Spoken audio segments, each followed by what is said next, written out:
medyo matagal tayo din nakapunta dito. Siguro 2 weeks or 3 weeks. Ayan, nandito na kami sa Costco. Ang daming tao, guys.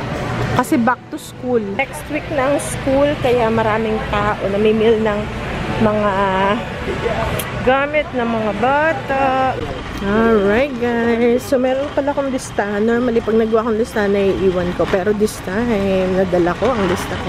Maglilista ako, mga 1 oras kong iniisip kung anong aking dadalhin. Tapos, pagdating sa store, wala pala, naiwan.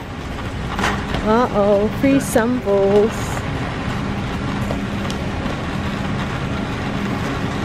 Ano yun? Ah, ham. Is that cheese? This is that Parmesan? Parmesan. Ah, Parmesan. Meron pang isa, carnitas or pork. You wanna try that, Kuya? Pork carnitas. Is it good? Ayaw niya. Siyempre, si pihikan. Masarap. Masarap. That's good. So, ngayon kuha tayo ng cheese para sa sandwich. Ay, inilipat na nila eh. Sa kabila na pala. Teka muna, guys. Isipin ko muna kung ano yung aking kukunin.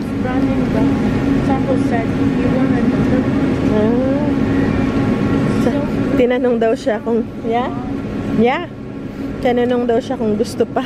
Siguro pa-uwi na yun. Sabi, do you want another one? Did you say thank you? Ha? Okay, naghahanap pa sila. Gutom na kasi kanina pa kami kumain. Masarap. Kaya lang walang kanin, kaya hindi ko makain ng puro.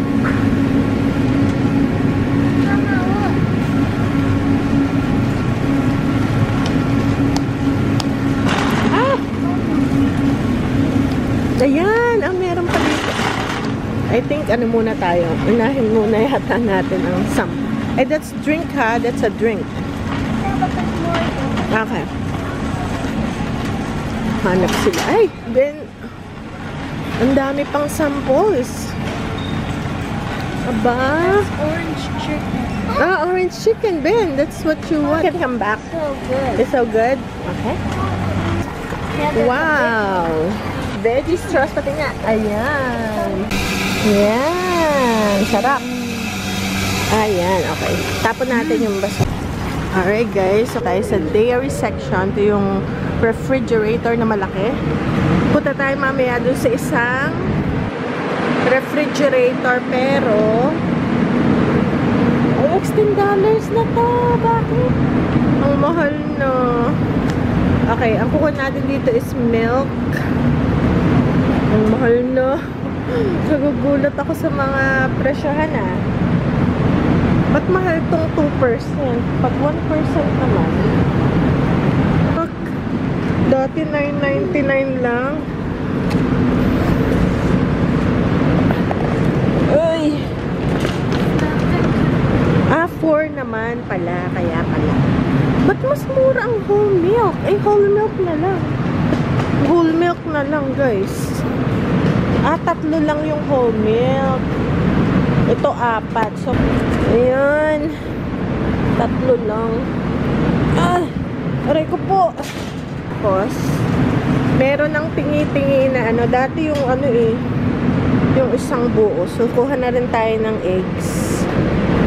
Tingnan muna natin kung walang basag. Wala namang basag.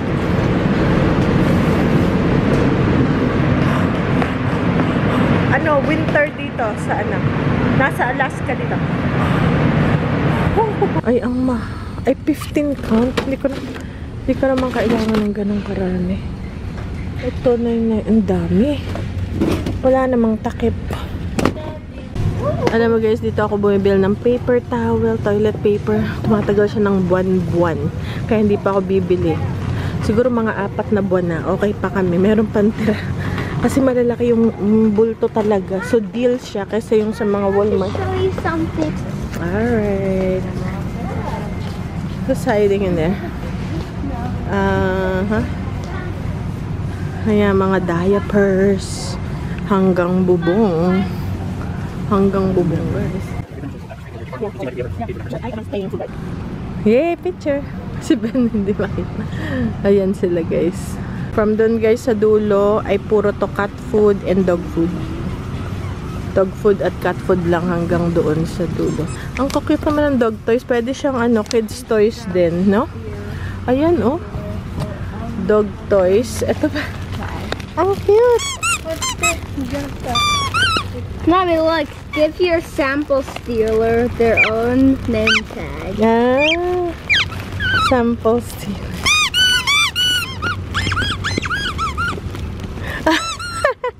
Give your sample stealer their own Costco name tag. The dog. Pwedeng laruan din ng bata. Spoiled kasi dito ang mga bata. Parang pamilya na rin yan Kung ano naman to, okay. Mga dog beds. Ito naman yung mga drinks at mga milk, mga hindi dairy. Coconut milk, coconut water, almond, soy. Diyan naman sa kabila yung juice. So, andito na tayo guys sa mga produce, sa produce section. Ito yung organic dates. Aba? 5 pounds na ang lalaki ng onions is $3.29. Tapos yung dates nila, organic, medial dates ay $9.80. Parang $10 isang ganito. Tapos may mga tomatoes, iba-ibang klase. Ito yung nagustuhan kong tomatoes, iba-iba siya. Blended flavors. Ito meron tayo nito sa garden ito. Okay, may peppers pa tayo. Hindi ko alam kung bibili ba ako ng peppers. Yung nabili ko last time, ibang variety. Sige, kuha na rin tayo nito. Baka luma na yung nasa bahay. Kuha tayo nito. Kuha tayo ng red onion. Meron kasi akong lulutuin na kailangan ay red onion. Meron tayong garlic. So, ito naman yung fresh produce. Punta tayo. May kukunin din ako dito. Ito yung mga prutas, gulay.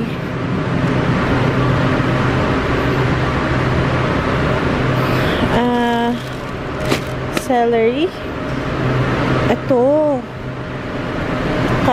Kailangan ko ng maraming carrots. Grabe. Jumbo. $4.99 or 250 pesos. Ganito na siya karami, guys. Ala, nasa na yung cart natin? Walang yan na nga, walang cabbage. Walang cabbage. Nabubulok na yung kanilang organic mangoes. Ayun, matatapon na to. For sure. Tsaka wrinkly na, Ano na siya. So, ang gagawin natin, $7.99. So, pwede nating siguro, pwede natin piliin kung ano yung maganda. Pero meron din kinalabaw, $7.99. Okay, guys. Let's go get bananas. Do you guys like bananas?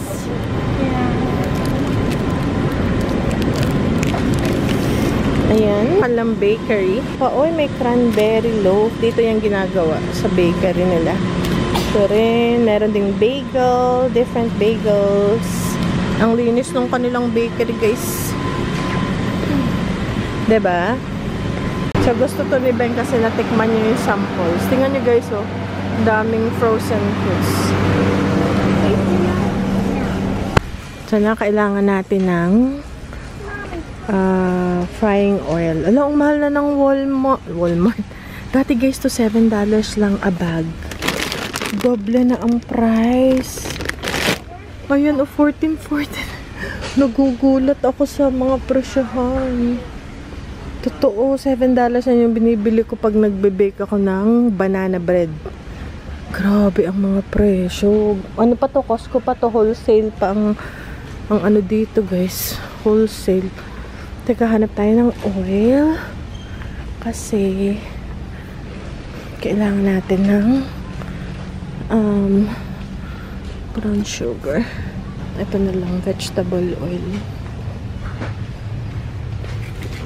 Ay, grabe. Kasi nga, ano yun eh, para sa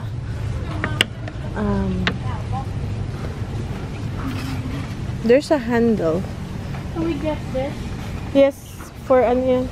Free na mga ito guys. Gluten free. 5 pounds, 8.99. Mura na yun for gluten free. Ayan! Ito yung bibilhin ko talaga. Kasi wala na kami nitong baking soda. Mahal to sa store. Ben, ito baba. 8, ano lang dito, 8.89. Only one. Watch your head. Mommy, let's go. Let's go Over home. there, I thought let's go home. On the aisle. What? I had the muffin. Sauce. Mom. Yan, sige. Tatlo na siya. 249. Mayonnaise, meron pa tayo. Ayan, olive. Yung magandang avocado oil. Magandang mayonnaise. Avocado oil. Yung ano, parang lumiit yung kanyang ano guys. Same price, 8.99. Pero maliit na siya. 32 ounce na lang. Mga sardinas nila. 8.99 for 6 pieces. Ayan, in olive oil. Do you still have, ano, bebe? Do you still have sardines in olive oil? Oh, I get more of the fillets. Ah, you like the fillets? Okay. Wild Planet, ang mahal na. Ito yung tuna. You got 2 hands, you get 2 muffins. Ah, you're so sweet. Thank you so much. No problem. Oh, dalawa. There are more samples. Dito naman, pick 2, 6.19. So, dalawa na. So, $3 lang ang isa. So, tingnan natin kung alin ba. Giant white bread. Ito siguro. Kuya, let's get this. Ito mga yung date, kuya. Tingnan mga, anong date niyan? Tingnan mo.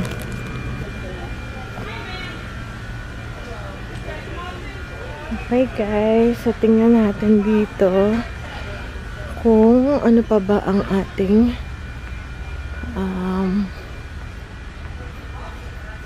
yung aking tinapay. Gluten free, pero I think may gluten free pa ako. 8.99, mura na yun.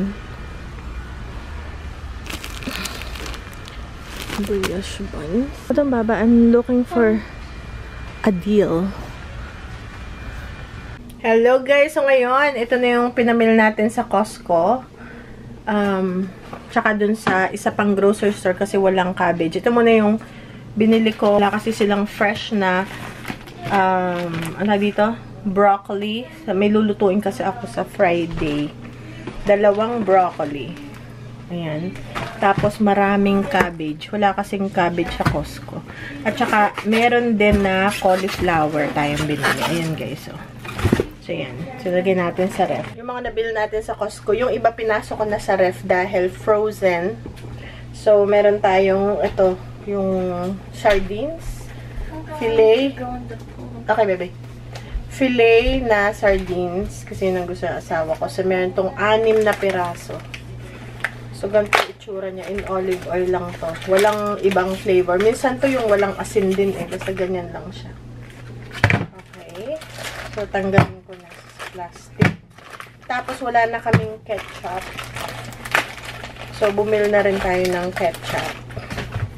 So, ito yung ketchup. 3 kasi bulto dun eh. Bulk kasi sa Costco sa 3 agad. I think $10 siya. Oh, no, $13 pala itong 3. Bumili rin tayo ng oil kasi magpiprito nga tayo pag tayo ay nagawa ng lumpia. And then, meron din na Kikkoman soy sauce. Bumili na ako just in case. Meron din tayo na ito yung ginagamit ko na gata. So, meron dito na ilang mga piraso.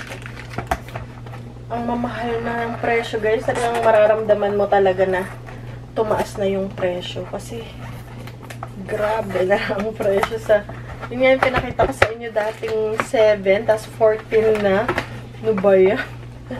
6 na ganito. So, bulk to. Ito ay nasa $10 din. Yun guys. Basta nagmahala na siya. And then, ito yung olives na paborito namin dito sa bahay. Tsaka yung nuts pang cereal. Bili rin ako ng garlic. Tsaka pulang. Kasi pag gagamitan ako nito, pulang onion. Saging. Tapos yung iba guys ay meron pa ako biniling baby wipes. Meron din mga frozen na manok.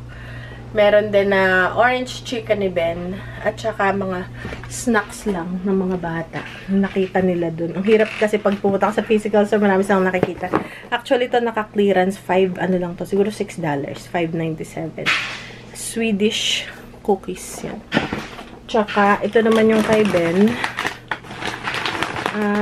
Dark chocolate raspberry na wafers. So, yun lang guys.